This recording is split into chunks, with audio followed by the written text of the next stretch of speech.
ঘরের বড় সন্তান ইউসুফ। ইউসুফ আলাইহিস সালাম ঘরে ছোট সন্তান। এরপরে আর একজন ভাই হয়েছিল, তার নাম হলো বিনিয়ামিন। কি জোরে বলেন? ইউসুফ আলাইহিস সালাম তার বাকি 10 ভাই তাকে হিংসা করতে লাগলো যে আব্বা আমাদেরকে ভালোবাসে না, ইউসুফকে তো ভালোবাসে। কি করতেছে?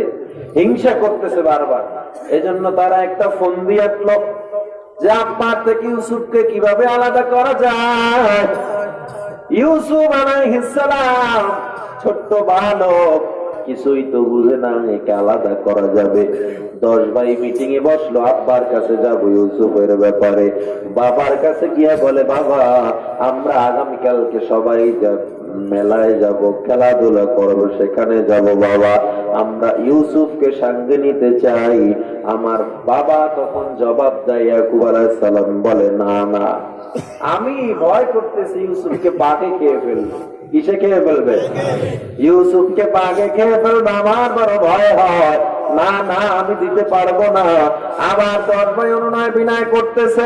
ইয়াকুব আলাইহিস সালাম মনে করলো, আজকে যদি আমি ইউসুফকে ওদের সাথে না দিয়ে দিই, এমনি তারা কানা ফুসফুসি করে আমি তাদেরকে ভালোবাসি না, ইউসুফকে অনেক বেশি ভালোবাসি।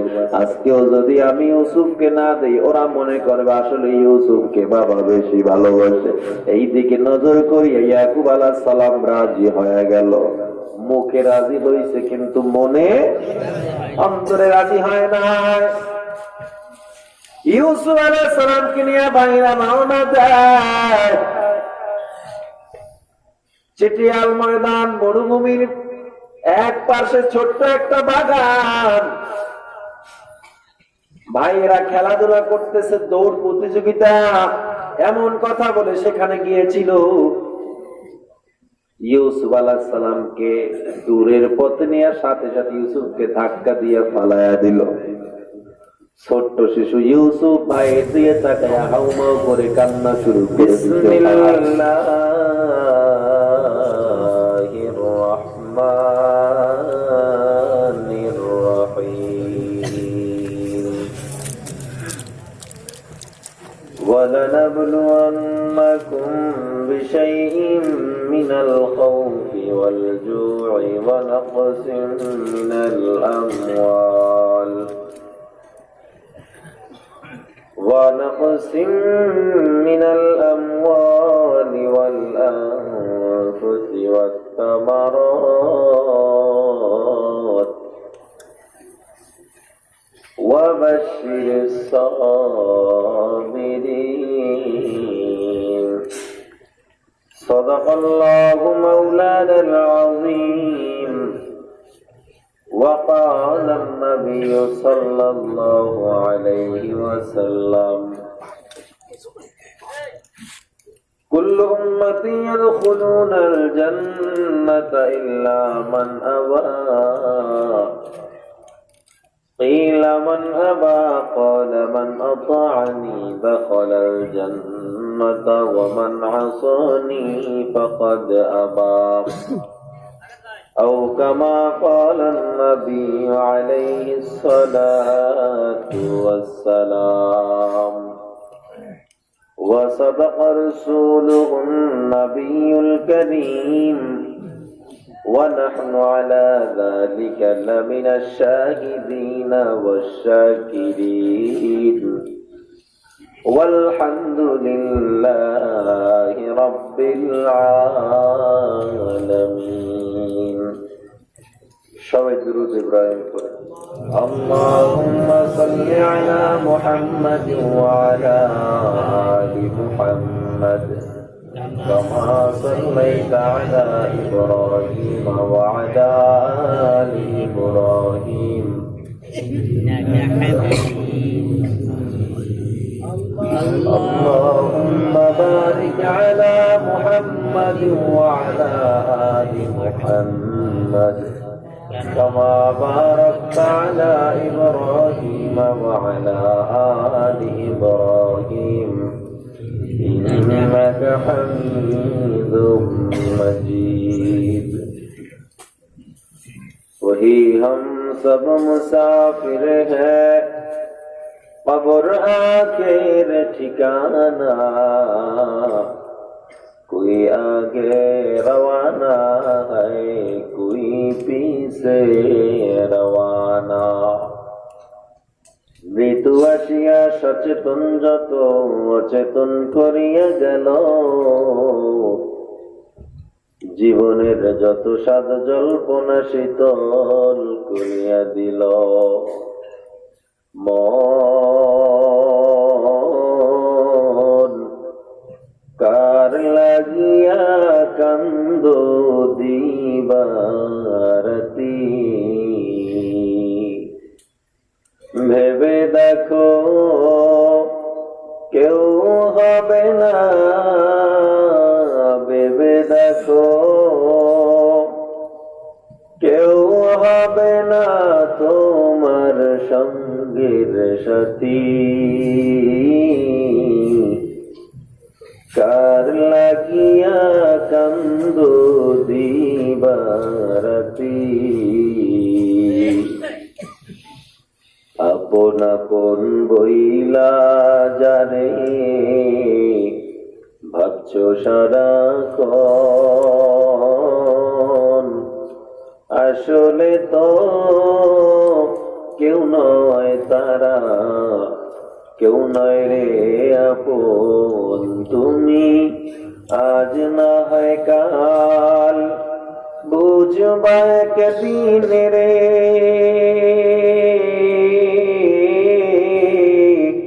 আজ না হয় কাল বুঝবা একদিন, নিভিলে জীবন বাতি। কার লাগিয়া কান্দ দিবারাতি, মৌত কাসিন কুল্লু নাসিন শারিবু কবর বাইতিন কুল্লু নাসিন দাখিলু লা ইলাহা ইল্লাল্লাহ, জোরে লা ইলাহা ইল্লাল্লাহ, লা ইলাহা ইল্লাল্লাহ, লা ইলাহা ইল্লাল্লাহ, লা ইলাহা ইল্লাল্লাহ, লা ইলাহা ইল্লাল্লাহ, লা ইলাহা ইল্লাল্লাহ, লা ইলাহা ইল্লাল্লাহ, লা ইলাহা ইল্লাল্লাহ, লা ইলাহা ইল্লাল্লাহ, লা ইলাহা ইল্লাল্লাহ।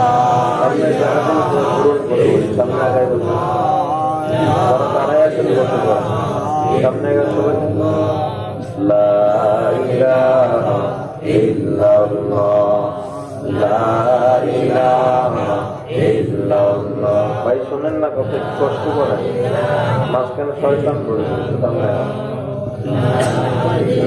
পাখার জায়গাগুলো পূরণ করেন।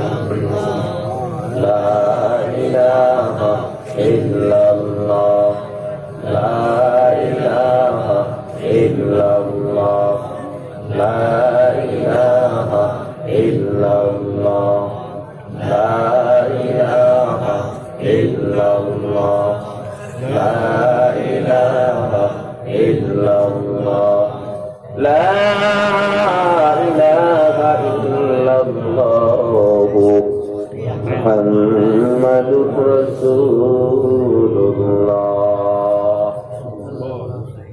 সুবহানাকা লা ইলমা লানা ইল্লা মা 'আল্লামতানা ইন্নাকা আনতাল আলীমুল হাকীম। রব্বি ইশরাহ লি সাদরি ওয়া ইয়াসসির লি আমরি واحلل عقدة من لساني يفقهوا قولي। আলহামদুলিল্লাহ। কয়েকদিয়া মদিনাতুল উলুম মাদ্রাসা ও এতিমখানা উদ্যোগে আয়োজিত অধ্যকার 15তম বার্ষিক ওয়াজ মাহফিলে উপস্থিত মহতরম সভাপতি মুআজ্জজ মুকাররম হযরত উলামায়ে কেরাম, দূর দূরান্ত থেকে আগত আল্লাহ পাকের আশিকিন জাকিরিন শাকিরিন বন্ধুরা, কলেজার টুকরা সমাবেশী আমার যুবক ও ছাত্র ভাইয়েরা, পর্দার আলের মা ও বোনেরা, আল্লাহ পাকের দরবারে অসংখ্য অগণিত শুকর ও সুজুদ, যিনি আমাদেরকে অত্যন্ত দয়া ও মায়া করে দ্বীনের এই মহতী জলসায় বিশ্বের বিপর্যস্ত এক ভয়াবহ করোনা ভাইরাসের থাবায় জর্জরিত এমন এক কঠিন মুহূর্তেও দ্বীনের এই মহতী জলসা আমাদেরকে আল্লাহ আসার তৌফিক দিলেন। সবাই করি আলহামদুলিল্লাহ।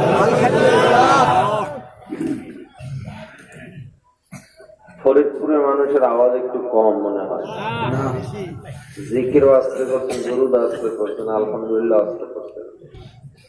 সবাই একটু জোরে পড়েন আলহামদুলিল্লাহ।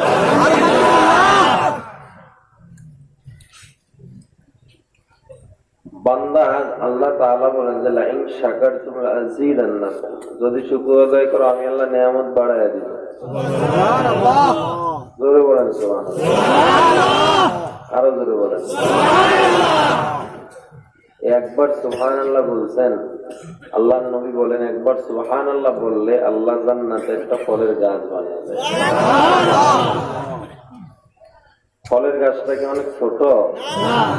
ইবনে আব্বাস বলেন ফলের গাছের ছায়ার এক মাথা থেকে যদি আরবের দ্রুতগামী ঘোড়ার দৌড় শুরু করে অন্য মাথায় যেতে যেতে 500 বছর সময় লেগে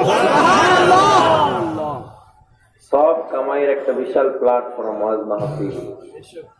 অথচ আমরা এই সুযোগ পেয়েও কাজে লাগাই না। কেউ ওয়াজ মাহফিলটাকে উৎসবের এক প্ল্যাটফর্ম হিসেবে বেছে নেয়, কেউ কেনাকাটার প্ল্যাটফর্ম হিসেবে বেছে নেয়, কেউ ওয়াজ শোনার, কেউ শুধু কণ্ঠ শোনার। আমলওয়ালা ইখলাসের নিয়াতে শতে 2-1 পাওয়া যায়, যে শুধু আমি ইখলাসের নিয়াতে আমলের উদ্দেশ্যে ওয়াজ শুনবো, খুব কম পাওয়া যায়। আগামীকালকে সিনেমায় যাবেন, আজকে নিয়াত করেছেন, সিনেমায় ঢোকার আগ পর্যন্ত আপনার গুনাহ আল্লাহ লিখবেন না, লিখাবেন না। কিন্তু আজ আপনি নিয়াত করেছেন আগামীকালকে জুমায় যাবেন বা হজে যাবেন, এখনই সওয়াব লেখা শুরু হবে।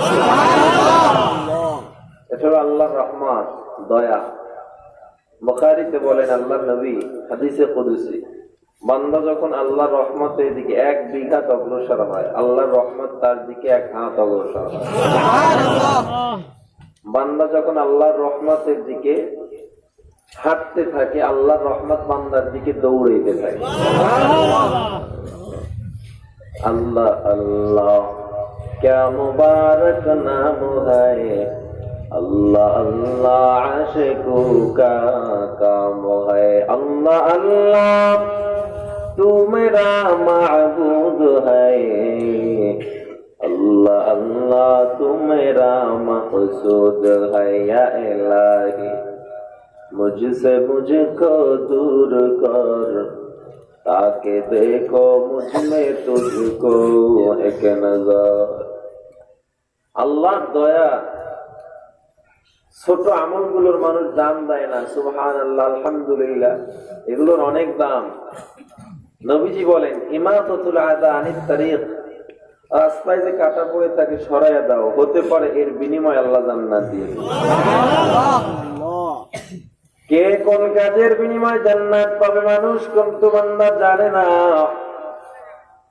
কোন আমলটার মাধ্যমে বান্দা জান্নাতি হয়ে যাবে আমার নবী এজন্য বলেছেন ছোট ছোট আমলগুলোর দাম দাও বান্দা, এই আমলগুলো হতে পারে তোমার জান্নাতের জরিয়া হয়ে যাবে। সুবহানাল্লাহ।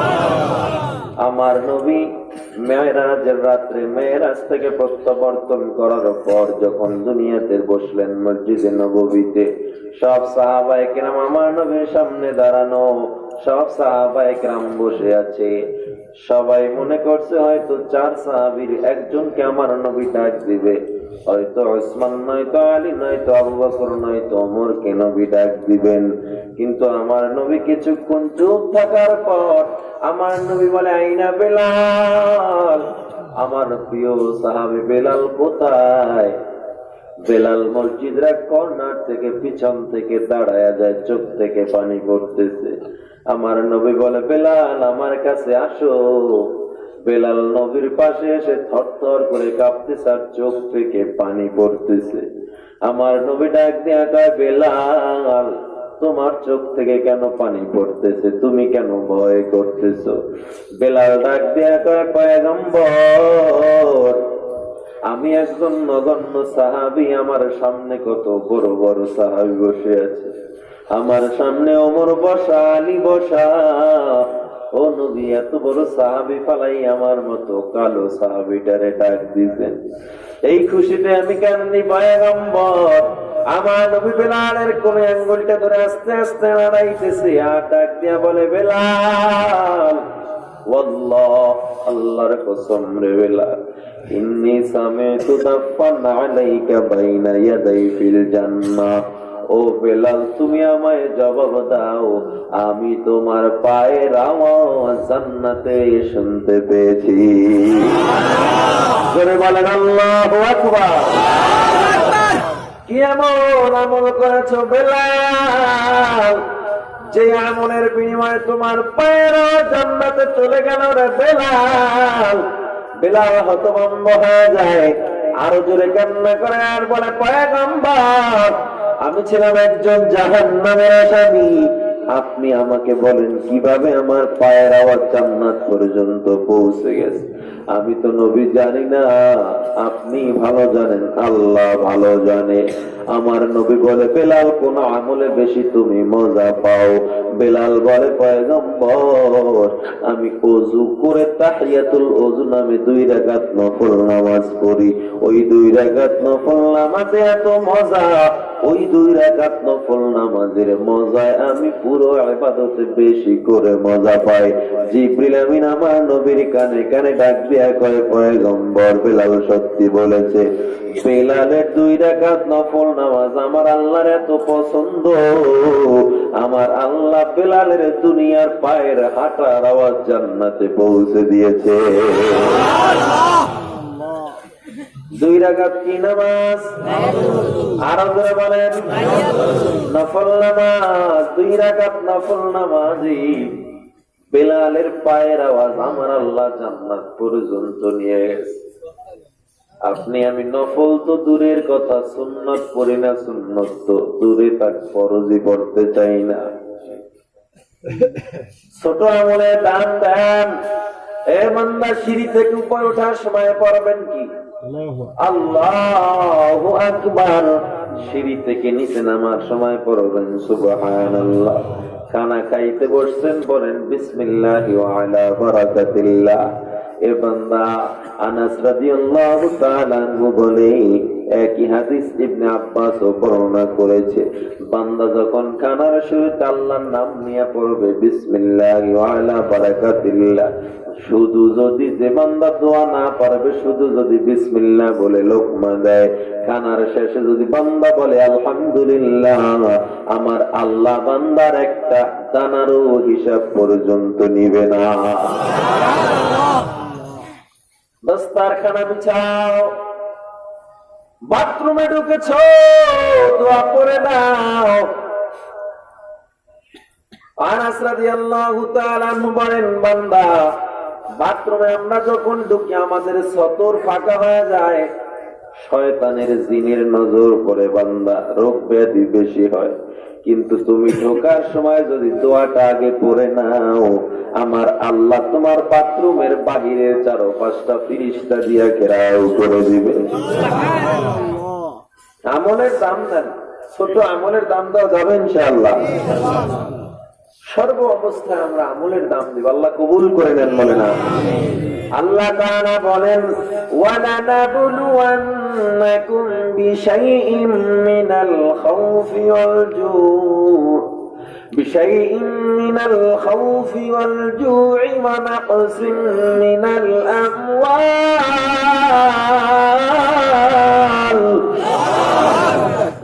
ونقص من الأموال والأنفس والثمرات।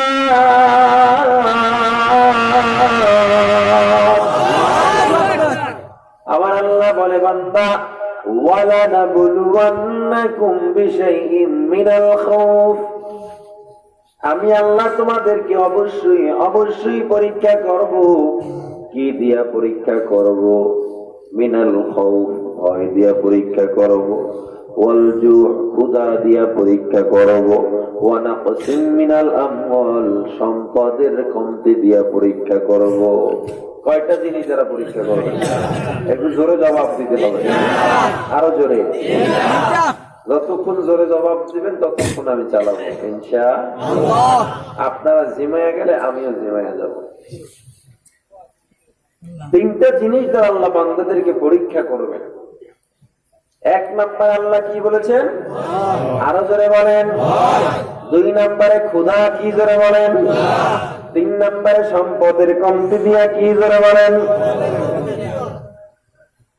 অনেকে মনে করে সম্পদের কমতি হয়ে গেছে, গরিব, এটা আল্লাহ তাআলা আমার উপরে জুলুম করছে, আল্লাহ কেন আমার গরিব বানাইছে, আল্লাহ কেন ওদের মতো আমারেও ধন দেয় নাই, এরকম চিন্তা মাথায় মানুষের আসে কিনা?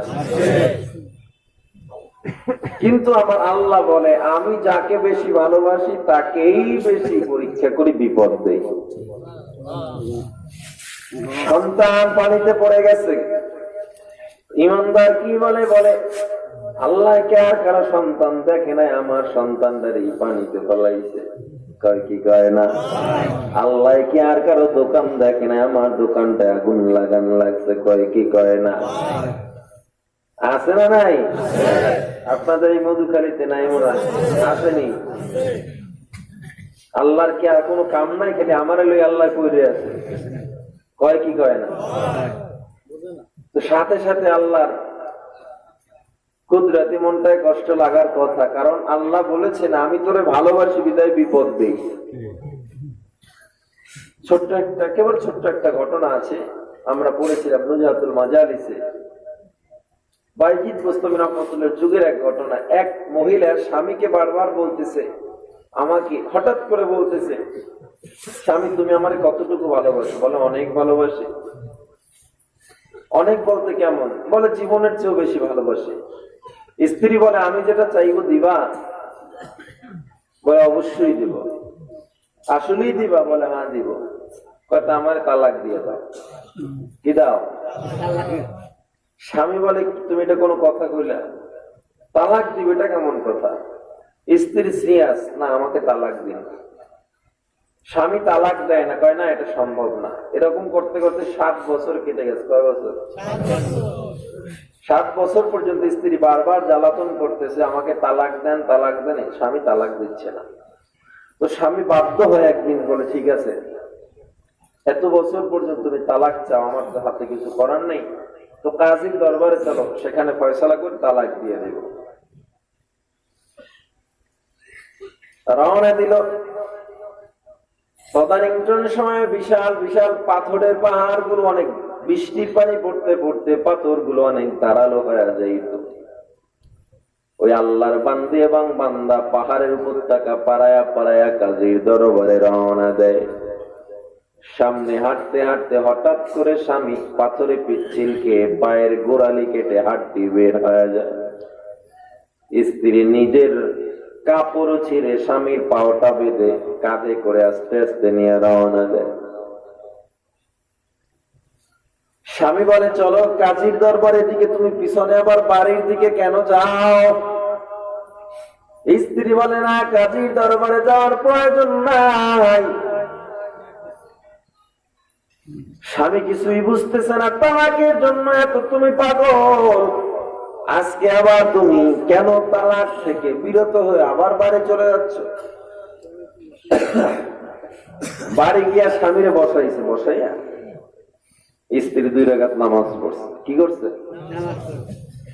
2 রাকাত নামাজ আদায়ের পর আল্লাহর দরবারে মুনাজাত করে কান্দে, আল্লাহ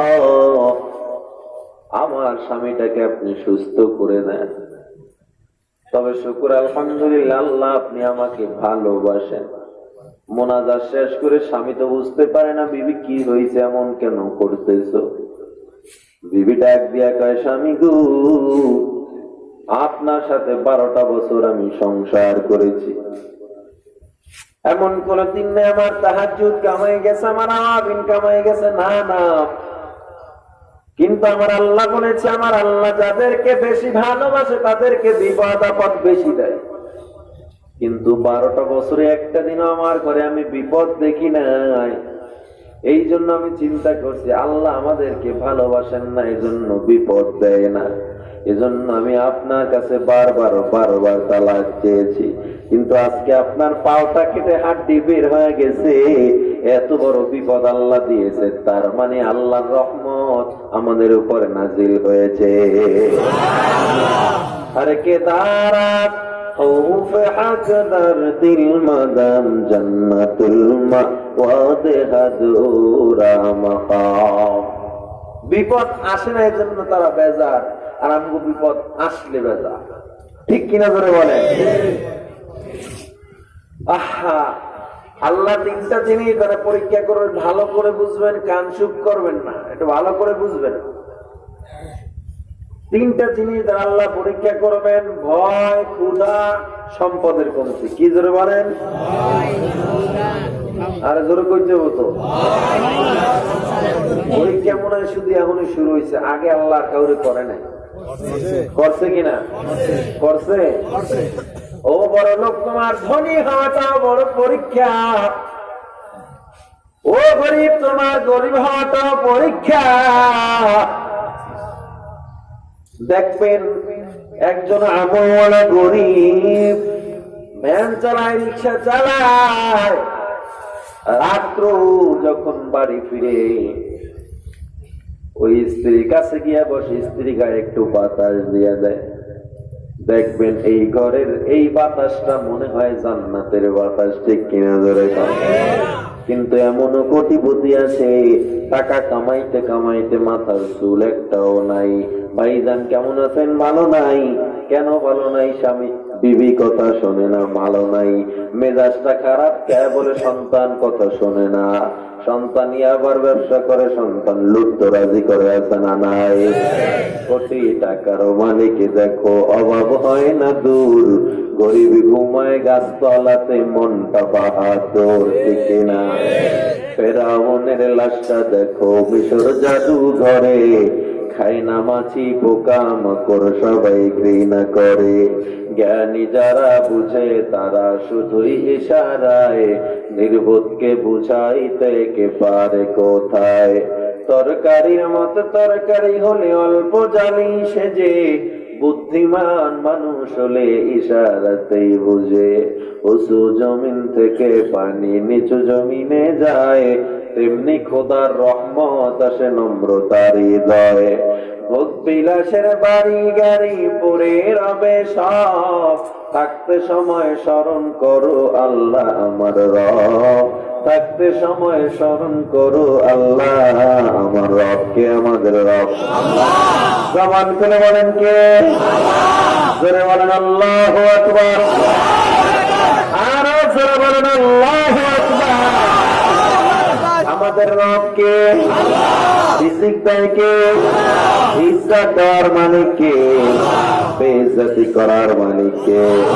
ওয়া তুইজ্জু মান তাশা ওয়া তুইজ্জু মান তাশা ওয়া তুযিল্লু মান তাশা।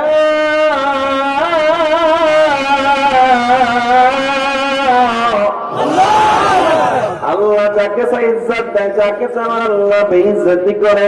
দুনিয়ার আয়াত সব আমার আল্লাহর হাতে। এ বান্দা, আফসোস লাগে মানুষ এত বেহুশ হয়ে গেছে, বেকার হয়ে গেছে। সবকিছু দেওয়ার মালিক আমার আল্লাহ যেন মানুষ বলে। এমন কিছু মানুষ আছে বলে পীর বাবা আমারে দেয়, খাওয়ায়। আছে না নাই?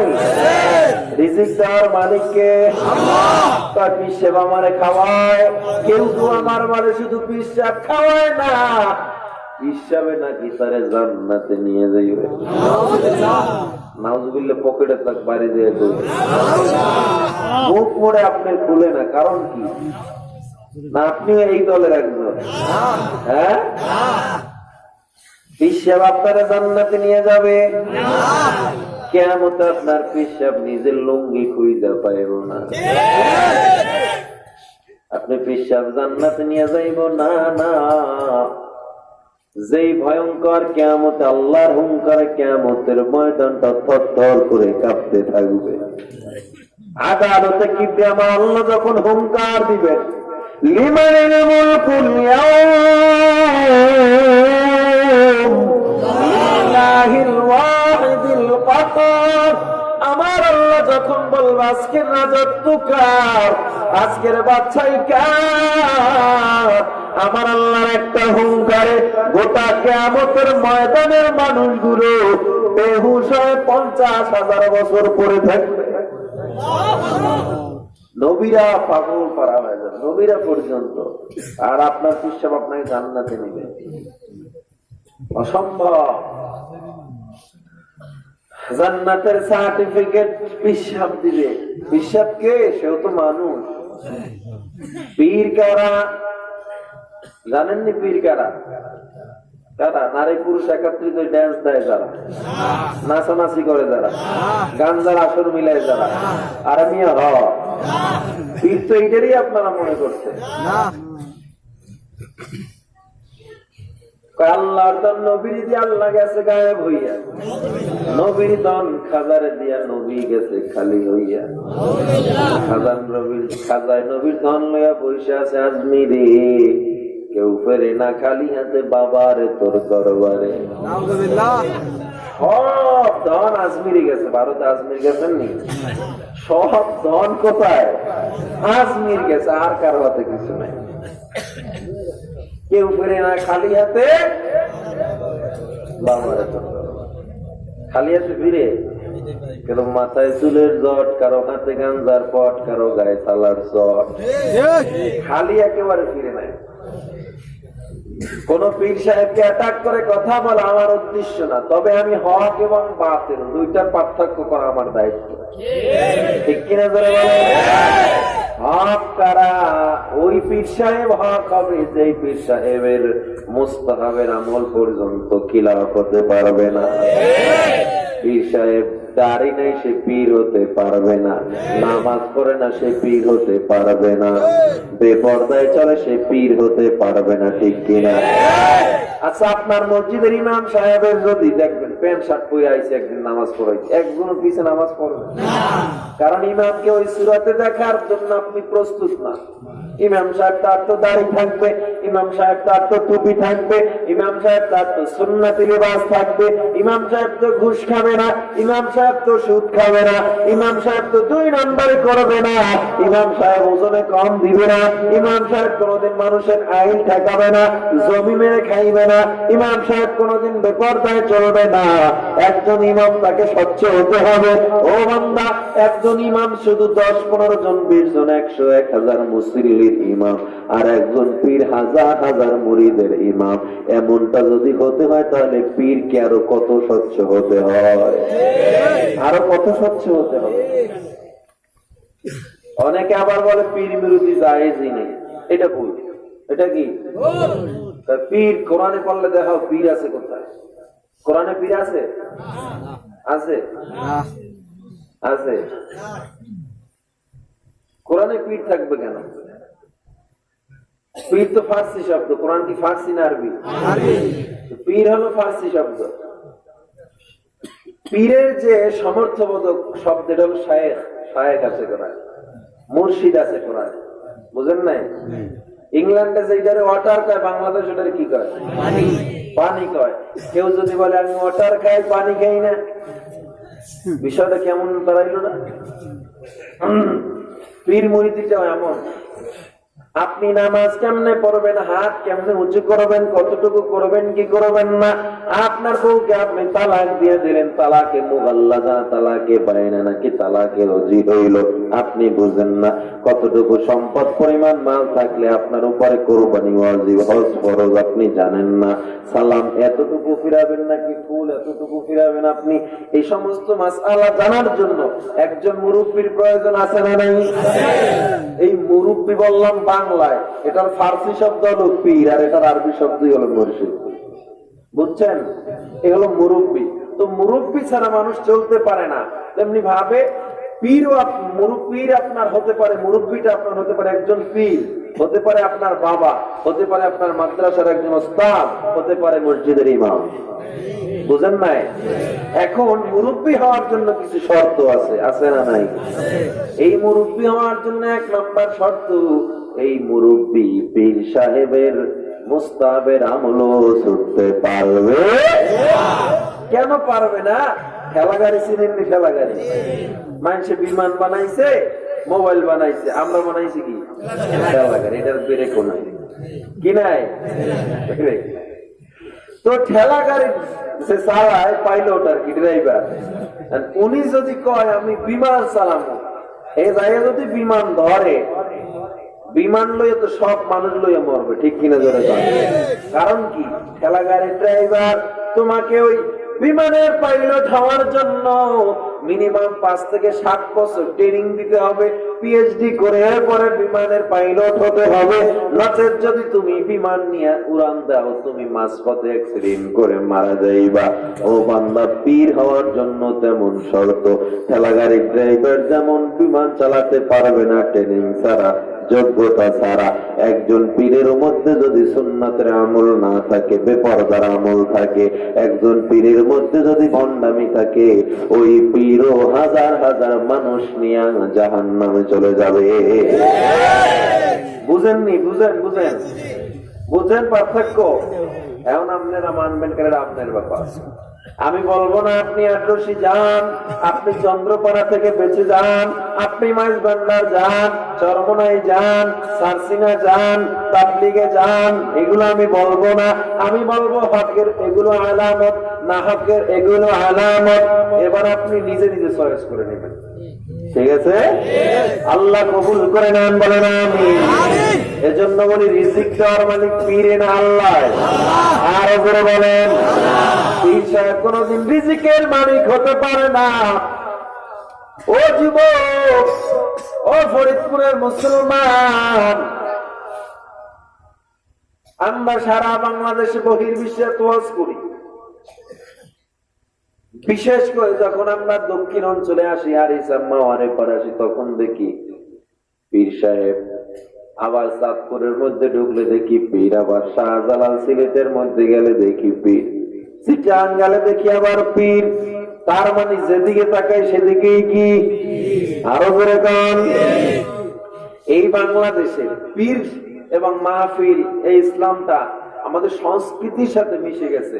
এজন্য এই মানুষের দুর্বলতাকে পুঁজি করে কিছু কিছু নামধারী বেঈমান, এরা পীরের লেবাস ধরে মানুষের ঈমানকে হরণ করতেছে। সতর্ক থাকতে হবে। আপনি সতর্ক না থাকলে বাজান, আমি কিছু করে দিতে পারবো না, আমার কিছু করার নেই। বাংলা পড়তে পারেন কে? কে হাত উঠান? সবাই পড়েন, মাশাআল্লাহ, হাত নামান। বাংলা বুখারী পাওয়া যায়, তিরমিজি, আবু দাউদ, ইবনে মাজাহ, নাসাই পাওয়া যায়, তাফসীর সব বাংলায় পাওয়া যায়। যায় কি যায় না? ফতুয়া দিবেন না, শুধু নিজে নিজে একটু পড়ার জন্য কিনে কিনে পড়বেন। নিজে না পড়লে নাতিকে তাই পড়াইবেন। যত হাদিস সব পড়েন, আমরা পড়ে আসছি।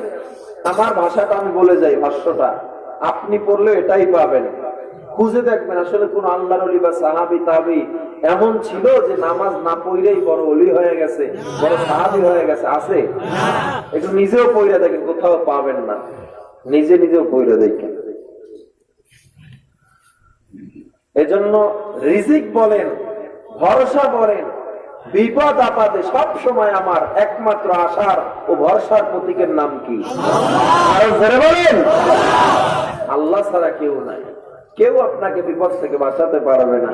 বিপদ আসলে যায় না, আমাদের মুসাল্লাটা বিছায় দেন, আল্লাহর দরবারে কান্না করে বলেন, আমার আল্লাহ বলে তোর চোখের পানি নাকের ডগায় আসার আগে তোর দোয়া আমি কবুল করে নেব।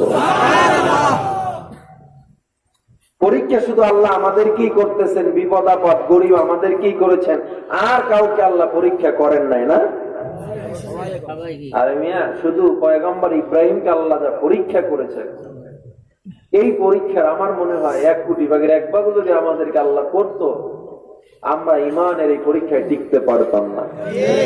পয়গম্বর ইয়াকুবকে আল্লাহ যে পরীক্ষা করেছেন, পয়গম্বর ইউসুফকে আল্লাহ যে পরিমাণ পরীক্ষা করেছে, রাহিল জুলাইখাকে আমার আল্লাহ এত পরীক্ষা করেছে, এই পরীক্ষার যদি অর্ধেক আল্লাহ আমাদের বা এক ভাগও করতো, একটা মানুষ আমার মনে হয় আমরা ঈমান ঠিক রাখতে পারতাম না। ঠিক কিনা বলেন? আহা, পয়গম্বর ইয়াকুব এর মোট সন্তান হলো 11 জন। কয়জন? আরো জোরে জবাব দিতে হবে।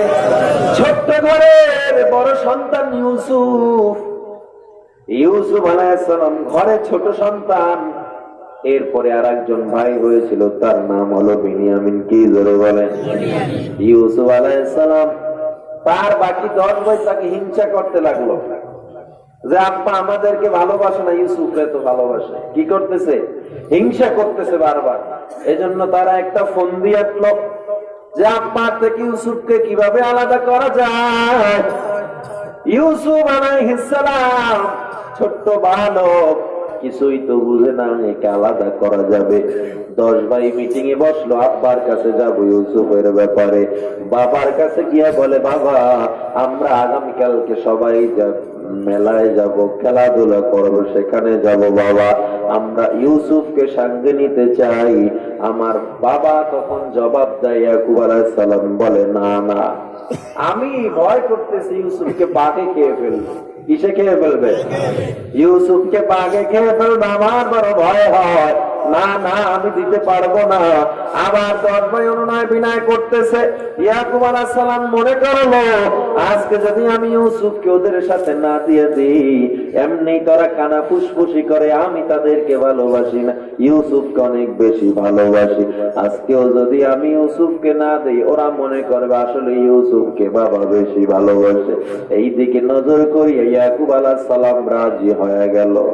মুখে রাজি হয়েছে কিন্তু মনে অন্তরে রাজি হয় না। ইউসুফ আলাইহিস সালামকে নিয়ে ভাইরা রওনা দেয় চিটিয়াল ময়দান, মরুভূমির এক পাশে ছোট্ট একটা বাগান। ভাইয়েরা খেলাধুলা করতেছে, দৌড় প্রতিযোগিতা, এমন কথা বলে সেখানে গিয়েছিল। ইউসুফ আলাইহিস সালামকে দূরের পথে নিয়ে সাথে সাথে ইউসুফকে ধাক্কা দিয়ে ফালায়া দিল। ছোট্ট শিশু ইউসুফ ভাইয়ের দিয়ে তাকায়া হাউমাউ করে কান্না শুরু করে দিছে, ভাই আমার কি অপরাধ, আমাকে কেন মারতেছো, কি অপরাধ, আমাকে কেন মারতেছো? 10 ভাই মিলে শুধু ইয়াহুদা বড় ভাই, ইয়াহুদা সবাইকে ফিরাইতেছিল, কিন্তু বাকিরা তাকে মেরে ফেলার জন্য বন্দী আছে। সবাই বারবার ইউসুফকে মারতে চায়। বড় ভাই বলে, দাঁড়াও দাঁড়াও, এই ছোট্ট বাচ্চাকে মেরো না, মেরো না। ইউসুফ আলাইহিস সালামের গাল ফেটে ফেটে রক্ত পড়তেছিল। এত সুন্দর ইউসুফ, ইউসুফ আলাইহিস সালাম এত সুন্দর, কেমন সুন্দর। ইউসুফ আলাইহিস সালামকে যখন মিশরের মানুষ প্রথম দেখেছিল, তারা বলেছিল আসমানের চন্দ্র দুনিয়ায় নেমে এসেছে। বলেন না সুবহানাল্লাহ। বড় ভাই বলে, ওকে মেরো না, মাসুম বাচ্চা, যদি কিছু করতেই চাও ওকে একটা বড় কূপের মধ্যে ফালায়া দাও। ওই কূপের মধ্যে তারে যদি ফালায়া দাও, ও কূপের নিচে গিয়ে মারা যাবে, কেউ টের পাবে না। অথবা কোনো বণিক দল পথচারীরা তাকে তুলে নিয়ে যাবে, তোমরা টেনশন করতে হবে না। ঠিক আছে, সিদ্ধান্ত হলো তাহলে ইউসুফকে কূপের মধ্যে ফালানো হবে। দেখেন আল্লাহর পরীক্ষা, আমার আল্লাহর খেলা দেখেন, মানুষ কত শিক্ষা আমার আল্লাহ লুকায়িত রেখেছে। ইউসুফ আলাইহিস সালামকে যখন কূপের মধ্যে ফালানোর প্রস্তুতি নেয়, ইউসুফ আলাইহিস সালামকে যখন কূপের ভিতরে ছেড়ে দেওয়া হয়, আমার আল্লাহ ডাক দিয়ে কয়, জিবরিল জলদি যাও, আমার ইউসুফকে যেন মোটেও ব্যথা না পায়, ইউসুফকে আরামের সাথে সাথে সাথে আরামে আরামে নিচে তুলার মতো বসিয়ে দাও। জোরে একেবারে বসিয়ে দাও। ইউসুফ আলাইহিস সালাম পাথরের উপরে বসে আছে, সেই 70 ফুট 70 গজ এত বিশাল কূপের মধ্যে, কোন কোন রাওয়ায়াতে 120 ফুট, এত বড় কূপ বসায়া দিছে। জিবরিল আলাইহিস সালাম ইউসুফের সামনে দাঁড়াইয়া ডাক দিয়া কয়, ইউসুফ তুমি কেন কান্না করো? ছোট্ট ইউসুফ বলে, আমার আসলে এখানে কেউ নাই, আমার একমাত্র আপন আমার ভাইরা তারাও আমাকে ফেলে গেল, আমি এখন কোথায় যাব? জিবরিল আমিন বলে, তোমার কেউ না থাকলেও তোমার সাথে একমাত্র কে আছে? আরো জোরে বলেন, কে আছে? ভাইরা চলে গেল, বণিকের দলেরা সেখান থেকে রওনা দেয়। একদল বণিকের মধ্যে থেকে একজন কূপের মধ্যে বালতি ফলাইলো পানি উঠানোর জন্য। বালতিটা ফালাইতে গিয়েই দেখে কূপের মধ্যে পূর্ণিমা চন্দ্রে আলো ঝলমল করতেছে। ওই লোকটা ডাক দিয়া কয়, এ তোরা শুনছো সুসংবাদ? টাকা দেখ, গভীর কূপের মধ্যে পূর্ণিমার চন্দ্র জ্বলতেছে। সব মানুষগুলো তো উড়ে আসলো, হাদা গোলাম, এই গোলামটারে উঠাও। সবাই মিলে যখন উপরে উঠাইলো, তারা দেখলো এত সুন্দর এই গোলামটাকে আমরা অনেক টাকায় বিক্রি করতে পারবো, অনেক দিরহামে মুদ্রায় বিক্রি করব। বিক্রি করার জন্য তারা যখন প্রস্তুতি নেয়, তাদের ভাইরা তাদেরকে দেখে ফেললো। তাই ভাইরা কি করলো, সস্তা দামে যে তোমরা লইয়া যাও, কোনো মতে নিয়ে যাও, ফিরাইতে পারলে হয় বিপদ আপদ, আমাদেরকে কিছু দিয়ে যাও। অথচ ইউসুফের কত দাম একটু পরে শোনাচ্ছি। কোন রকম অল্প কিছু দিনার নিয়ে সস্তা ইউসুফকে বিক্রি করে দিল, তোমরা এই কেনান থেকে দূরে চলে যাও, কেনানের মাটিতে তোমরা আর থেকো না। বণিকের দল নিয়ে মিশরের বাজারে ইউসুফকে বসাইল বিক্রির জন্য। আগে গোলাম কেনা বেচা হতো, শুনছেন মনে হয় ইতিহাস, গোলাম কেনা বেচা হতো। ইউসুফ আলাইহিস সালামকে যখন মিশরের বাজারে বসানো হয়, মানুষ দলে দলে আসতেছে, পাগলের মতো ইউসুফকে দেখতেছে। ইউসুফ এত সুন্দর, মিশরের জমিনে বিগত দিনে এত সুন্দর কোন বাচ্চা আর উঠে নাই। সবাই দাম বলতেছে, একটা একটা একটা একটা করে সবাই দাম বলতেছে। ওদিকে আজিজ মিশরের বিবি জুলাইখা, সেও খবর শুনে বাজারে আসছে। কোন কোন রাতে আজিজে মিশর সহ দুজনে বাজারে আসছে। ওই ইউসুফকে দেখিয়া তারা ইউসুফের গায়ের ওজন সম পরিমাণ স্বর্ণ মুদ্রা দিয়া ইউসুফকে কিনে নেয়। গায়ের ওজন পরিমাণ স্বর্ণ মুদ্রা দিয়ে কিনে নেয়। ইউসুফ আলাইহিস সালামকে লালন পালন করা শুরু করে দেয়। লালন পালন করতে করতে করতে করতে এদিকে ইউসুফ বড় হচ্ছে, ওদিকে ইয়াকুব আলাইহিস সালাম সন্তানের শোকে কান্না করতে করতে অন্ধ প্রায়, চোখে দেখে না। এমন একটা অবস্থা, ইউসুফের শোকে ইয়াকুব এবার অন্ধ হয়ে যাবার পালা। জুলাইখাও এদিকে ইউসুফের প্রেমে পড়ে গেছে। কার প্রেমে পড়ে গেছে? লোক কথা, লোক বর্ণ জুলাইখা নাম, মূলত নামটা তাফসিরে কেউ সঠিকভাবে উল্লেখ করতে পারেন, এক একজন এক এক নাম দিয়েছে। জুলাইখাটা বেশি পরিচিত, ঠিক কিনা জোরে বলেন? জুলাইখা একদিন ডাক দিয়া বলে, ইউসুফ বড় হয়ে গেছে। ইউসুফকে একটা রুমের ভিতরে ঢুকাইয়া কোন কোন রাতে 7টা দরওয়াজা বিশিষ্ট একটা বিশাল কোঠার মধ্যে ঢুকাইছে। কয়টা জোরে কর?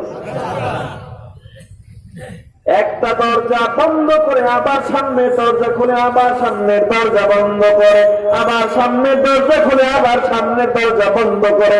এরকম করতে করতে করতে করতে একটা রুমের মধ্যে ইউসুফকে নিয়ে বসানো হয়। এবার ইউসুফকে বলি, ও ইউসুফ, তুমি কি জানো আমি তোমার জন্য পাগল? ইউসুফ বলে, নাউযু বিল্লাহ, আপনাকে আমি মায়ের নজরে দেখে আপনি এমন কথা বলবেন না। জুলাইখা বলে, ইউসুফ, আমি তোর জন্য কতটা বছর অপেক্ষা করেছি, আমাকে এই কষ্ট দিবি না, এখানে কেউ দেখবে না, তুই ভয় পাইতেছ, মূর্তি আমাদেরকে দেখতেছে। মূর্তিটা এই বলে জুলাইখা ঢেকে দিল। ইউসুফ ডাক দিয়া কয়, না না, এই মূর্তি আমাদের কিছুই করতে পারবে না। তবে তুমি বলতেছো কেউ দেখে না, আমার আল্লাহ তো আমার দিকে তাকায় আছে। আল্লাহু আকবার, আল্লাহু আকবার। আমার আল্লাহ আমার দিকে কি তাকানো না? আমার আল্লাহ আমাকে দেখতেছে রে জুলাইখা, তুমি যতই বলো কেউ দেখে না, আমার আল্লাহর নজর থেকে আমরা কেউ বাহিরে না। জুলাইখা হবে না। জুলাইখা ইউসুফকে দস্তাদস্তি করতেছে, ইউসুফ রাজি হয় না। ইউসুফ এবার আল্লাহর নাম দিয়ে একটা দৌড় দিল। আল্লাহর নামে দৌড়টার সাথে সাথে টাস করে প্রথম দরজার তালা খুলে গেল। আবার দৌড় দিল, তৃতীয় দরজার তালা খুলে গেল। এরকম করতে করতে 7টা দরজার তালা আমার আল্লাহর ইশারায় সব খুলে গেল। ইউসুফ দৌড়ায় আল্লাহকে ভয়ের জন্য, জুলাইখা দৌড়ে আল্লাহর ভয় নেই এজন্য। ঠিক কিনা জোরে বলে? দৌড়াইতে দৌড়াইতে গিয়া জুলাইখার স্বামী দেখে সামনে দাঁড়ায় রইছে আজিজে মিসর। ইউসুফ আলাইহিস সালাম সেখানে পড়ে যায়, পিছনে জুলাইখা হাঁপানো কাঁপানো অবস্থায় পিছনে দাঁড়ায় যায়। জুলাইখার স্বামী আজিজে মিসর বলে, কি হয়েছে, তোমরা এমন কেন করো? জুলাইখা নিজেকে বাঁচানোর জন্য বলে, ইউসুফ আমার সাথে অপকর্ম করবে, আমাকে জোরাজুরি করেছে, আমি তাকে দাওয়ানি দিছি। নাউযুবিল্লাহ, জোরে বলেন নাউযুবিল্লাহ। ইউসুফের তো পাশে কেউ নাই, সাক্ষীও নাই, কি করবে ইউসুফ? আপন বলতে কেউ নাই। আজিজে মিসর ইউসুফকে ধরছে, তুই এইটা কোনো কাজ করছো? এইটা করলি কেন? ইউসুফ আলাইহিস সালাম চুপ করে আছে, বলে আমি এটা করি না। বলে মিথ্যা কথা বলো কেন? তোকে আমরা লালন পালন করেছি সন্তানের নজরে, তুই এই কাজটা করতে পারলি? তোর কোনো সাক্ষী আছে যে তুই এই কাজ করো নাই? ইউসুফ আলাইহিস সালাম না বলবে বলবে এমন সময় জিবরিল আমিন কানে এসে বলে, বলো সাক্ষী আছে। সুবহানাল্লাহ। ইউসুফ আলাইহিস সালাম বলে, হ্যাঁ সাক্ষী। জুলাইখা ভাই, কে সাক্ষী আছে? সব দরওয়াজা বন্ধ করে ভিতরে গেছে, কে সাক্ষী আছে? তো কোন কোন রিওয়ায়াতে মুফাসসিরিনে কেরাম, তাফসীর ইবনে কাসির, রাইসুল মুফাসসির ইবনে আব্বাস বলেন, একটা ছোট বাচ্চা ছিল, দুধের বাচ্চা, তার ফুফির ঘরের বা খালার ঘরে, খাদিজা কি বলে জুলাইখা, যেই বাচ্চা দুধের শিশু, কথা বলতে পারে? কথা বলতে পারে না। তো জিবরিল আমিন বলে, তুমি বলো দুধের শিশু অমুক রুমে আছে, সেটাই আমার সাক্ষী। সুবহানাল্লাহ। তো সেই মতে ইউসুফ আলাইহিস সালাম বলে দিল। জুলাইখা কয় পাগল হয়ে গেছে। আজিজে মিসর বলে পাগল হয়ে গেছে, দুধের শিশু কি এর সাক্ষী? আনো বাচ্চাকে, আনো। বিচার ব্যবস্থা বসা হলো। বাচ্চাটাকে যখন সামনে আনা হয়,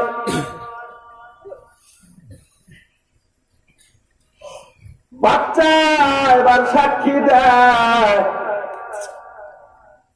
আল্লাহর নামে বাচ্চার জবান খুলে গেল।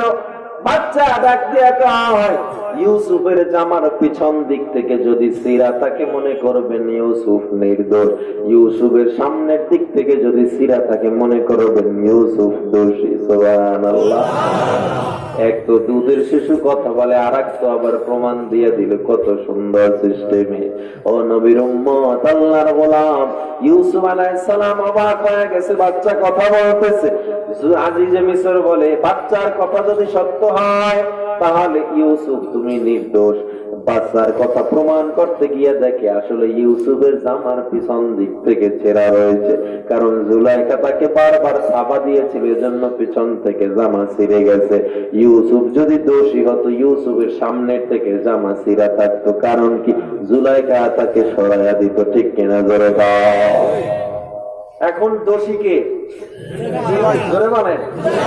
জুলাইখা দোষী, কিন্তু সম্মান একটা আছে না। মন্ত্রীরা যদি চুরি করে, বুঝেন না, আমগো দেশেও তাকায় দেখবেন, ওই যে শেষরা চোর আছে না আমগো এলাকায়, কি কয় শেষরা চোর, মানে চুরি করতে গিয়ে ভাতটাত খায় বয়ে বয়ে, এরকম চোর আছে না নাই? পাইলে টাইলে সব চুরি করে লয়ে যায়। তো এই শেষরা চোর আছে না, চুরি করে, ঘরে যারা চুরি করে, সম্পদ চুরি করে, এদেরকে মানুষ ধরে কত মারা মারে। আর কিছু ভিআইপি চোর আছে, মন্ত্রী নামে, এমপির নামে, আছে না নাই? এদেরকে কেউ কিছু বলে না। যদি ধরাও খায়, এরা অন্য সিস্টেমে কাটায়া যায়, কারণ এরা সম্মানী ব্যক্তি। তো এমনি ভাবে তারাও কাটায়া গেছে। জুলাইখারে দোষী কেমনে বানায়? প্রেসিডেন্টের বউ বলে কথা। জুলাইখারে দোষী না কইরা যখন খবরটা জানাজানি হয়ে গেল, পুরো মিশরে নিন্দার ঝড় বয়ে গেল। সি সি সি, জুলাইখা নিজের সন্তানের সাথে এটা কি করতেছিল? এজন্য জুলাইখা বাধ্য হয়ে আজিজে মিশর ইউসুফকে 14 বছরের কারাদণ্ড দিয়ে দেয়। কয় বছর? ইউসুফ আলাইহিস সালাম নির্যাতনের পর নির্যাতন, নির্যাতনের পর নির্যাতন। ওদিকে ইয়াকুব অটোমেটিক অন্ধ অলরেডি হয়ে গেছে। সন্তানের বিয়োগ ব্যথা, ইয়াকুবের পাশে কেউ যায় না। ভয়, আমরা তো ইউসুফকে হারাইছি, 10 ভাই কাছে যায় না। ও নবীর উম্মতের দল, আল্লাহর গোলাম, এজন্য ইয়াকুব আলাইহিস সালামের আরেক সন্তান ইউসুফের আপন ভাই নাম কি? বিনিয়ামিন। আস্তে আস্তে বড় হতে লাগলো। বিনিয়ামিনকে এবার ইউসুফের ঘটনা ইয়াকুব বলতেছে, ও বিনিয়ামিন, তোর একজন বড় ভাই ছিল, নাম ছিল ইউসুফ। আমি অনেক ভয় করতাম, তারপরেও আমি আমার সন্তান তোর সতী ভাইদের সাথে দিয়ে দিয়েছিলাম। তারা এসে কান্না করে বলে ইউসুফকে নাকি বাঘে খেয়ে ফেলেছে। ওরা আমার কাছে খোরা যুক্তি দিয়েছিল। ওরা ইউসুফের জামা নিয়ে আসছিল, রক্তমাখা জামা। কি মাখা জামা? আমার সামনে রক্তমাখা জামা নিয়ে আসছিল। আফসোস, এমন একটা বাঘ ইউসুফ রে খাইছে, রক্ত মাখা দেখছি, মোটেও সিরা পারা দেখি না। কত ভদ্র বাঘ, বুঝেন না? কত ভদ্র বাঘ, গায়ে রক্ত, কিন্তু ইউসুফের জামা লইছে। চোরে চুরি করে, কিন্তু কি রেখে যায়? কিন্তু রেখে যায়। এমন ভদ্রভাগে তারে খাইছে। বিনিয়ামিন, ইউসুফ আলাইহিস সালাম, ইউসুফ আমাকে বলেছিল, হে বাবা, ইন্নী রাআইতু আহাদা আশারা কাওকাবা, আমি 11টা তারকা স্বপ্নে দেখেছি, যারা আমাকে সিজদা দেয়। তারা আমারে সিজদা দিতেছে। এর মধ্যে একটা চন্দ্র আছে, আর একটা সূর্য আছে। এই কিসসার কথা আমি ইউসুফকে বলেছিলাম, লা তাকুসুসু ইয়াকা, খবরদার তোমার এই ঘটনা তুমি তোমার ভাইদের কাছে বর্ণনা করবা না। কিন্তু এই কথাগুলো কোনো মতে তার ভাইরা শুনে ফেলেছিল। এই জন্য তারা ষড়যন্ত্র করে আমার থেকে ইউসুফকে দূরে সরাইয়া দিয়েছে। ও বিনিয়ামিন, তুই সতর্ক থাক, ওরা তোরে নিয়েও ষড়যন্ত্র করতে পারে, খবরদার তাদের ষড়যন্ত্রে তুই ভীত সন্ত্রস্ত হবি না। বিনিয়ামিন কয়, বাবা ইউসুফ কি মরে গেছে? বলে তারা তো বলে মরে গেছে, কিন্তু আমার অন্তর বলে আমার সন্তান আমার আল্লাহ বাঁচায়া রাখছে। এদিকে স্বপ্নের ব্যাখ্যা, ইউসুফ আলাইহিস সালাম জেলের মধ্যে, বিস্তারিত তাফসীর করার সময় আমার নাই।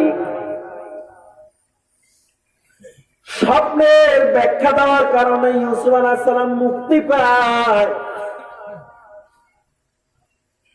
জুলাইখার কোথায় সিংহাসন, কোথায় রাজত্ব? জুলাইখা ইউসুফের প্রেমে পাগল হয়, অন্ধ হয়ে রাস্তায় রাস্তায় হাঁটতেছে। ইউসুফ আলাইহিস সালাম একটা পর্যায়ে আল্লাহ তাআলা এমন সম্মানিত করে দেয়, একটা পর্যায়ে মিশরের খাদ্যমন্ত্রী ইউসুফ আলাইহিস সালাম হয়ে যায়। সুবহানাল্লাহ। কোথায় ইউসুফ আল্লাহ কোথায় নিয়ে আসছে? এর মধ্যে ইউসুফ আলাইহিস সালামের সাথে তার বাবার সাথে 35 থেকে 40 বছরের গ্যাপ হয়ে গেছে, দেখা নাই। 35 থেকে 40 বছরের বিয়োগ ব্যথা ইউসুফ হঠাৎ করে কেনানে সহ গোটা এলাকায় বিশাল দুর্ভিক্ষ দেখা যায়, মিশরেও দুর্ভিক্ষ দেখা যায়। এই দুর্ভিক্ষের সময় ইউসুফ জানে কেনান থেকে লোক আসবে, হয়তো তার ভাইরাও ত্রাণের জন্য আসতে পারে। 35-40 বছর পর তার ভাইদেরকে দেখার জন্য ইউসুফ প্রস্তুত। ইউসুফ তো মন্ত্রী হয়, ইউসুফ মন্ত্রী হয় জানে এই মিশর থেকে খানা একমাত্র ইউসুফের অনুমতি ছাড়া কেউ নিতে পারবে না। ইউসুফ আলাইহিস সালাম তার প্রজাদেরকে বলে রাখছে, যদি কেনান থেকে লোক আসে আমাকে খবর দিবা, আমি তাদের সাথে কথা বলবো। জোরে বলেন সুবহানাল্লাহ। ইউসুফ আলাইহিস সালাম অপেক্ষায়, কেনান থেকে লোক আসবে কখন?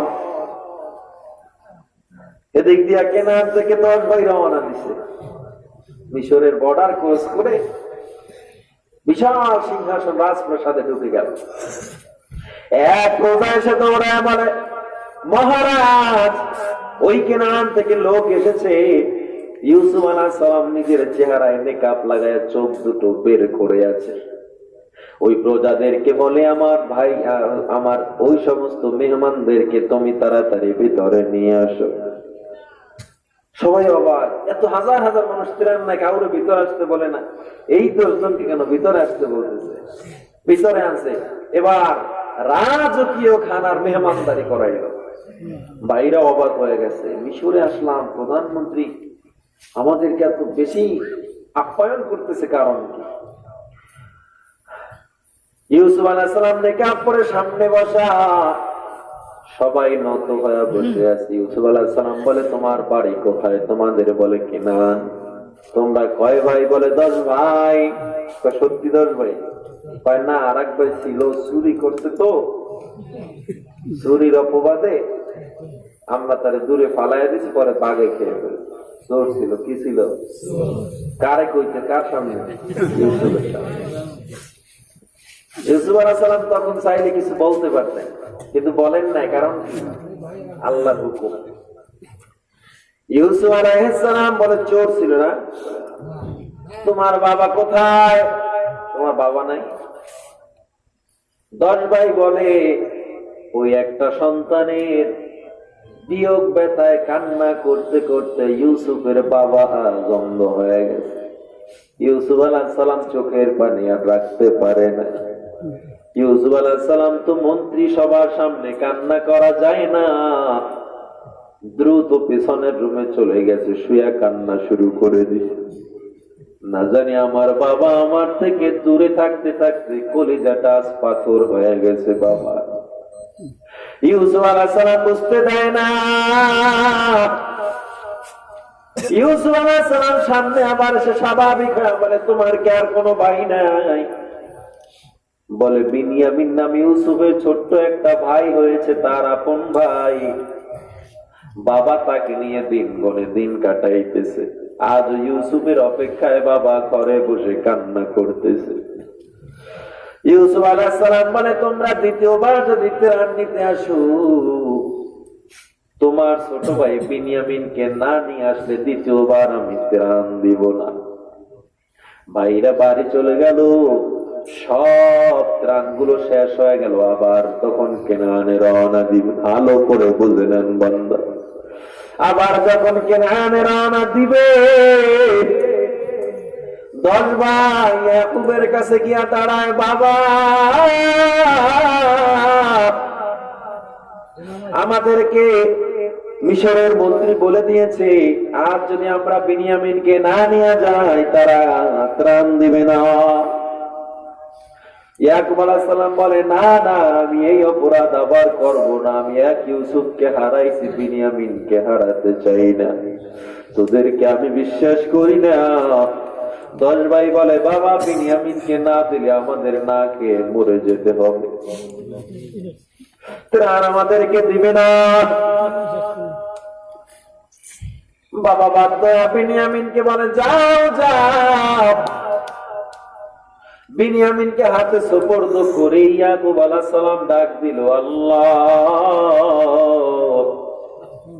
আমি আগে ইউসুফকে হারায়া কাঁদতে কাঁদতে অন্ধ হয়ে গেছি। আল্লাহ, আমি আমার তোমার হাতে বিনিয়ামিনকে সুপর্দ করে দিলাম, তুমি বিনিয়ামিনকে হেফাজত করো আল্লাহ। ইউসুফ আলাইহিস সালাম ভাইয়ের অপেক্ষায় বিনিয়ামিন কখন আসবে। 11 ভাই রওনা দেয়। রওনা দিয়া যখন মিশরের সামনে হাজির হয়ে যায়, মন্ত্রীর সামনে সবাই দাঁড়ায় গেল। দ্বিতীয়বার ত্রাণ নেওয়ার জন্য ইউসুফ আলাইহিস সালাম বিনিয়ামিনকে ডাক দিয়া ভেতরের রুমে নিয়ে যায়, গিয়া ডাক দিয়া কয়, তোমার নাম কি? বলে বিনিয়ামিন। তোমরা কয় ভাই? বলে আমরা 10 ভাই, তবে আমাদের আর এক ভাই ছিল অনেক ভালো। আমার বাবা বলেছে আমার ভাইরা নাকি ষড়যন্ত্র করে তাকে মেরে ফেলেছে, আমার বাবা বলেছে। কই তোমার বাবা কেমন আছে? বলে আজ ইউসুফ ইউসুফ করে কান্না করতে করতে বাবার চক্ষু দুটো অন্ধ হয়ে গেছে। ইউসুফ আলাইহিস সালাম চেহারা থেকে নিকাবটা সরায় দেয় আর কয়, বিনিয়ামিন তাকাতে আমাকে চিনা যায় কিনা একটু তাকাতে। বিনিয়ামিন রক্তের কি টান, নিকাবটা খোলার সাথে সাথে কয়, তোমার চেহারার সাথে আমার বাবার চেহারার হুবহু মিল আছে। আমার মনটা বলে তুমি আমার বড় ভাই ইউসুফ।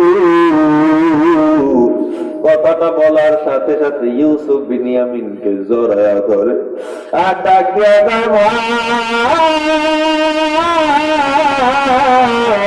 আমি তোর ভাই ইউসুফ, কাউকে বলিস না, আমার বাবাকেও বলিস না, আমি তোর ভাই, আমি বেঁচে আছি, খবরদার এই কথা কাউরে বলিস না। বিনিয়ামিন তো এবার শান্তি মনে চুপচাপ করে ভাইদের সামনে চলে গেল। ভাইরা বলতেছে, বিনিয়ামিন তোকে কেন মন্ত্রী ডেকেছিল? বিনিয়ামিন বলে, এমনি ডেকেছে, বাড়ির খবর নিয়েছে। এ বান্দা, তবে বিনিয়ামিনকে ইউসুফ আলাইহিস সালাম রাখার জন্য একটা ফোন দিয়ে আসলো। ইউসুফ আলাইহিস সালাম সবার একটা একটা বস্তা দিল, সবার মধ্যে ত্রাণের বস্তা। একটা প্রজাকে হুকুম দিয়া দিল, বিনিয়ামিনের বস্তার মধ্যে একটা স্বর্ণের পেয়ালা ঢুকায়া দিবা। এই বিনিয়ামিনের বস্তার মধ্যে একটা স্বর্ণের পেয়ালা ঢুকায়া দিল। এবার যখন তারা রওনা দিয়া যায় কেনানের উদ্দেশ্যে, সামনে উজির দাঁড়াইলো, সামনে প্রজারা দাঁড়াইলো, দাঁড়াও, মন্ত্রী তোমাদেরকে আবার ডেকেছে, এখানে চুরি হয়েছে। সব ভাইরা আমার ইউসুফের সামনে গিয়া দাঁড়াইলো। ইউসুফ আলাইহিস সালাম বলে, রাজপ্রাসাদ থেকে একটি স্বর্ণের পেয়ালা হারানো গেছে, তোমাদের মধ্যে কি কেউ নিছে? বলে না, অসম্ভব, আমরা নবী পরিবার লোক, আমরা চুরি করি না, আমরা কখনো চুরি করি না। ইউসুফ আলাইহিস সালাম বলে, তোমাদের বোঝা চেক করা হবে, তোমাদের পোটলাগুলো সব চেক করা হবে। বলে সমস্যা নাই, যদি ইউসুফ আলাইহিস সালাম বলে যদি তোমাদের মধ্যে পাওয়া যায় কি হবে? আগে চুরির বিচার ছিল, তাহলে কি বলে বলে দাসী হয়ে যাবে, দাস হয়ে যাবে, গোলাম খাবে, সমস্যা নেই। একটা একটা করে বস্তা খুলতে খুলতে বিনিয়ামিনের বস্তা খুলে দেখে বিনিয়ামিনের বস্তার মধ্যে স্বর্ণের পেয়ালা দেখা যায়। ভাইরা অবাক হয়ে গেল। বিনিয়ামিনকে গ্রেফতার করে মন্ত্রিসভা থেকে তাকে জেলখানার ভিতরে নিয়ে যাওয়া হয়। ভাইরা এবার কেমনে যাবে? এক তো ইউসুফকে তারা হারিয়েছিল, আজ আবার বিনিয়ামিন বন্দী, বাবার সামনে কেমনে দাঁড়াবে? বাধ্য হয়ে ভাইরা চলে যায়, বিনিয়ামিনকে জেলখানায় ঢুকাইয়া কিছুক্ষণ পর আবার ইউসুফ সাথে সাথে তাকে বের করে আনে। আল্লাহু আকবার, আল্লাহ। ভাইদেরকে বলে দেয়, তৃতীয়বার যখন তোমরা আসবা, এই বিনিয়ামিনকে যদি ছাড়াইয়া নিতে চাও, আমার শর্তগুলো মানতে হবে। তবে তোমাদেরকে আমি এখন ত্রাণ দিয়ে দিতেছি, না খেয়ে তো মারা যাওয়া না, তোমরা জন্য দিয়ে দিতেছি। হ্যাঁ, তবে তৃতীয়বার যখন আসবা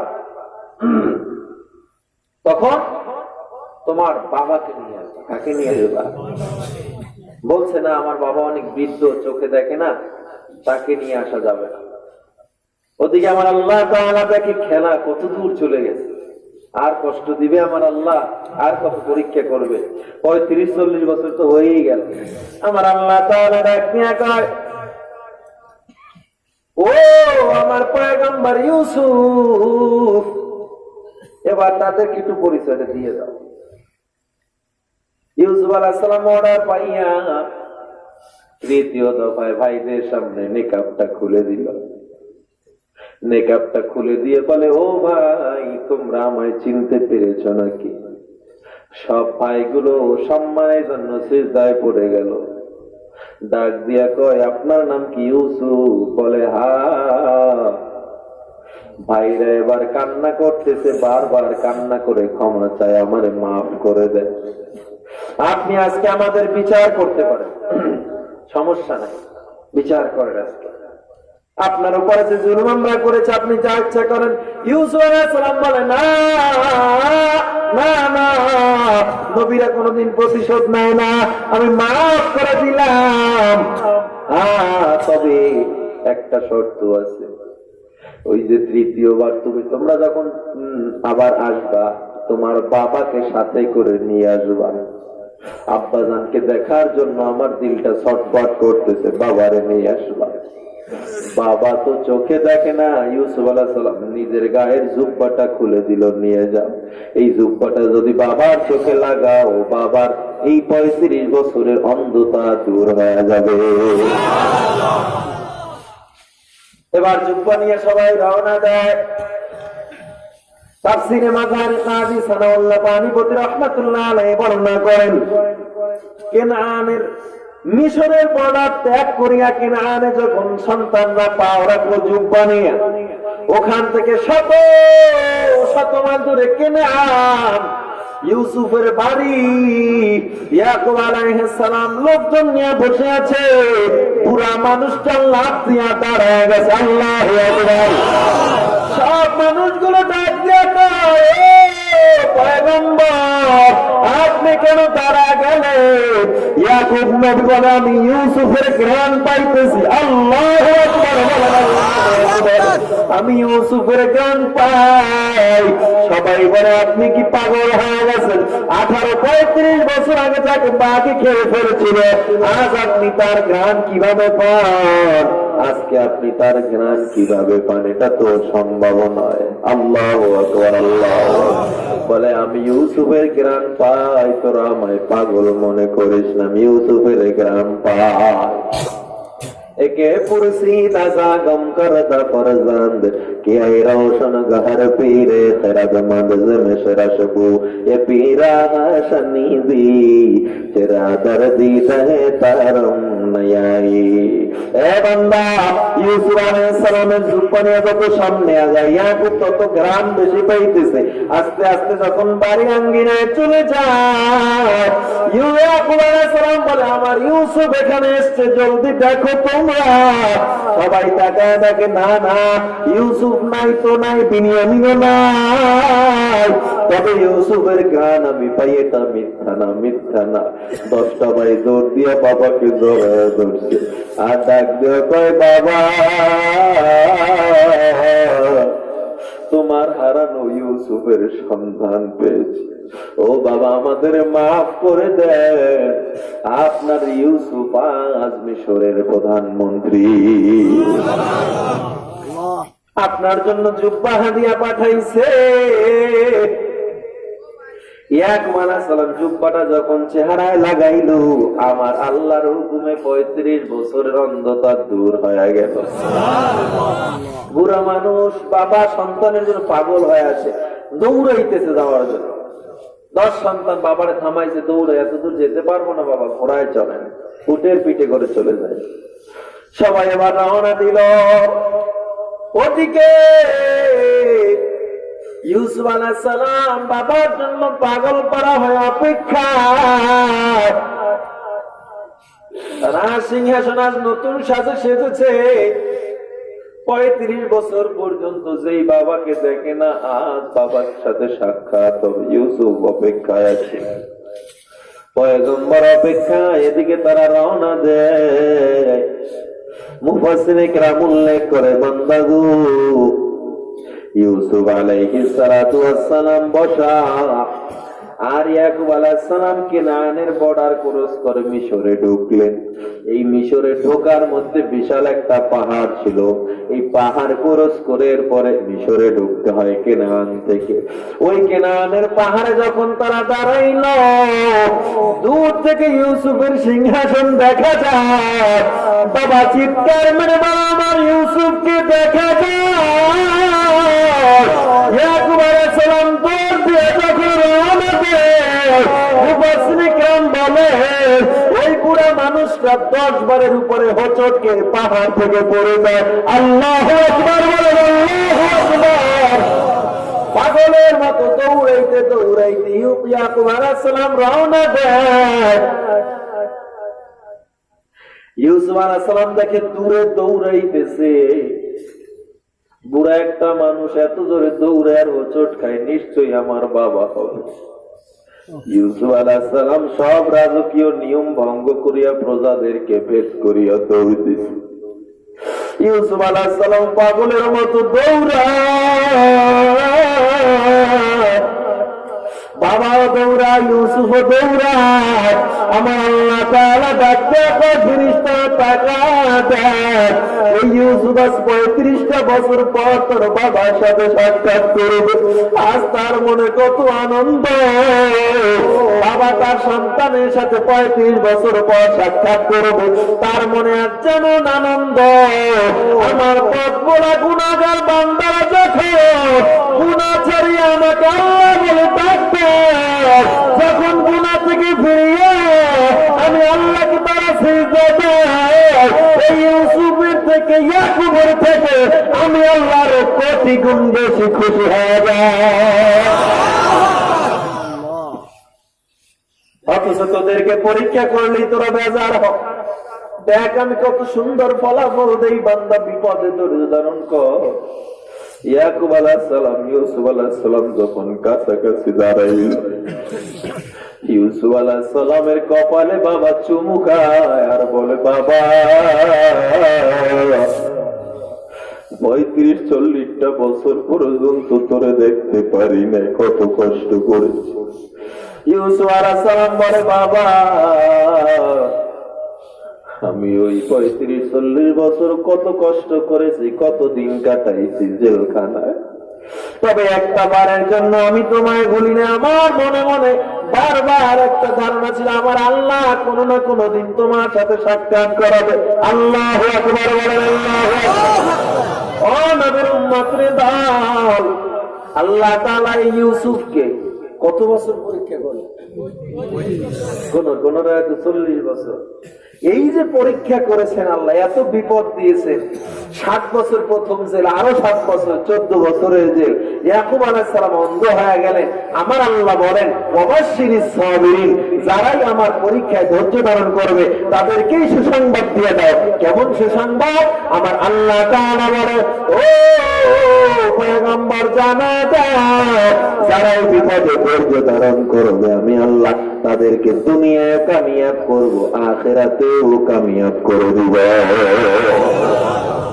দেখ ইউসুফকে কি পুরস্কার দিয়েছি, বাবার অন্ধতা দূর করে দিয়েছি, ইউসুফের জুলাইখাকে ফিরিয়ে দিয়েছি, যুবতী বানায় দিয়েছি। সুবহানাল্লাহ। কষ্ট হয় না? কষ্ট হয়। এই যে 1.5 ঘন্টা পর্যন্ত বসে আছেন, আর 5টা মিনিট বসে যাবে না? যাবে ইনশাআল্লাহ। তো এতক্ষণ উঠাউঠি করেন না, এখন করবেন? কেউ উঠবেন না ইনশাআল্লাহ। শেষ ভালো যান, আরো জোরে বলেন, শেষ ভালো যান। আপনারা শয়তানের ভূত হয় বেটা, মোনাজাতে যদি আল্লাহ তোর দোয়া কবুল করে, আমার জীবনের সব পুঁজি শেষ, এটা বুঝায়। আপনিও বুঝতেছেন, এজন্য যাইতেছেন। কেউ যাইয়েন না, খবরদার। মোনাজাতে আমরা সবাই সবার জন্য দোয়া করব, মাদ্রাসার জন্য দোয়া করব। আমরা এলাকার অনেক মুরব্বীরা, অনেক ভাইরা অসুস্থ, মা বোন অসুস্থ, তাদের জন্য দোয়া করব। আমরা অনেকে অনেক বিপদে আছি, কেউ ঋণী হয়ে আছি, সব বিষয় ইনশাআল্লাহ দোয়া হবে। যদি আপনারা থাকেন দোয়া হবে ইনশাআল্লাহ। থাকতে পারবেন না? বিপদ আপদে ধৈর্য ধারণ করবো কি করবো না? নাকি আল্লাহকে ভুলে যাব? সর্ব অবস্থায় কার উপরে ভরসা করবো? একটু জোরে কর না। তাহলে যদি আল্লাহর উপরেই ভরসা করি, আল্লাহর উপরেই যদি সব আমরা সুপর্দ করি, এই দুনিয়ার কাউকে নেতা বানাইতে হলে তাহলে নেতা বানাতে হবে নবীকে। ঠিক কিনা জোরে বলে? আমরা যদি কারো আদর্শ মেনে চলি, আদর্শ মানতে হবে নবীজির আদর্শ। ঠিক কিনা? নবীর আদর্শ মানা ব্যতীত আপনি কিন্তু কোনোদিন সঠিক পথ খুঁজে পাবেন না। মাঝে মধ্যে কষ্ট হয়। কেন কষ্ট হয় জানেন? যদি বলি বাজান একটু আমল করেন, নামাজ পড়েন, রোজা রাখেন, কয় হুজুর বুড়া হয়ে করবো, এখন তো বিয়ার বয়স হয়েছে, কেবল বিয়া টিয়া করি, সন্তানের বাপ হই। কি মনে হয় আপনারা কি একেবারে বুড়া হইবেন এটার গ্যারান্টি আছে আপনার কাছে?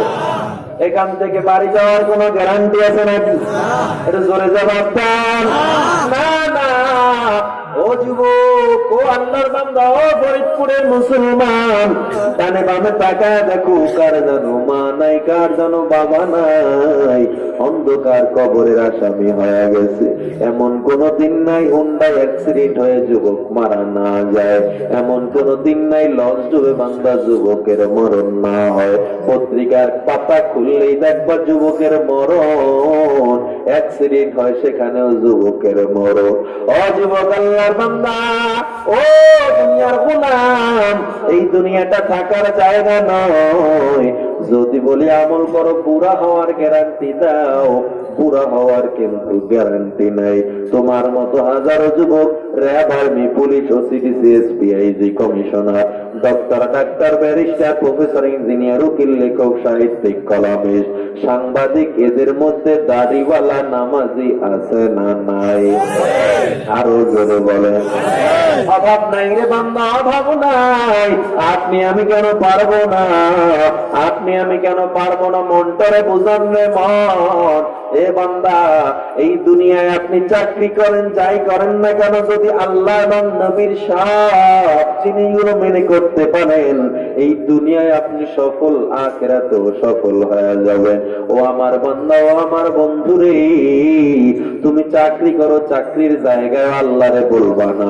ও কৃষক ভাই, কৃষি কাজ করো, সেখানেও আল্লাহকে বলবা না, নবীকে বলবা না। বিবাহের অনুষ্ঠানে আল্লাহকে বলবা না, নবীকে বলবা না। বান্দা দোকানদারি করো, আল্লাহকে বলবা না, নবীকে বলবা না। নামাজের সময় নামাজ পড়ো, সুন্নাত গুলোরে আগলে রাখো। আমি কসম দিয়া বলে গেলাম, এইভাবে যদি তুমি দুনিয়ায় চলতে পারো, দুনিয়ায় বেইজ্জতি হবে না, আখিরাতেও বেইজ্জতি হবে না, ঠিক কিনা? অনুনয় বিনয় করবো রে ভাই, এই দুনিয়াটা কিছুই না, কিছুই না। এই কাপড়ের কিন্তু পকেট নাই। এত ধন সম্পদ, টাকা পয়সা, বাড়ি গাড়ি কি সাথে নিয়ে যেতে পারবো নাকি? না না না। তোমার আমার যে কোটি কোটি গুণ ক্ষমতাধর ফেরাউন ছিল, কত বড় ক্ষমতাধর, এই ফেরাউন কিন্তু থাকতে পারে নাই নীল নদের পানিতে, আল্লাহ চুবায়া ডুবায়া মারছে। নমরুদের এত বড় ক্ষমতাধর নিজেকে খোদা দাবি করেছিল, এই নমরুদকে আমার আল্লাহ ল্যাংড়া বসা দ্বারা সাইজ করেছে। সাবদার দুনিয়ায় জান্নাত বানাইছিল, আমার আল্লাহ দেখার পর্যন্ত সুযোগ দেয় নাই। এ বান্দা, এজন্য বলবো, এই দুনিয়ার ক্ষমতা, দুনিয়ার বাহাদুরি, টাকা পয়সা, বালাখানা কিছুই না রে যুবক, কিছুই না। এই রঙিন দুনিয়া একটা সময় তোমার দেখবা সব সাদা কালো হয়ে গেছে, তখন তোমার সন্তান পিছনে বাবা বাবা বলে চিল্লাবে, তুমি জবাব দিতে পারবা না। মা মা বলে চিল্লাবে, জবাব দেওয়া যাবে না। অন্ধকার কবরে দুনিয়ার সবাইকে পালায়া চলে যেতে হবে, ঠিক কিনা জোরে বলে? রঙিনে পৃথিবী ছাড়তে হইবে, সাধের দেহ মাটিতে খাইবে, শূন্য হবে জিন্দেগানি। কার লাগিয়া এত মায়া, এত চোখের পানি রে মন, কার লাগিয়া এত মায়া, এত চোখের পানি। সন্ধ্যা হলে ডুবিবে বেলা,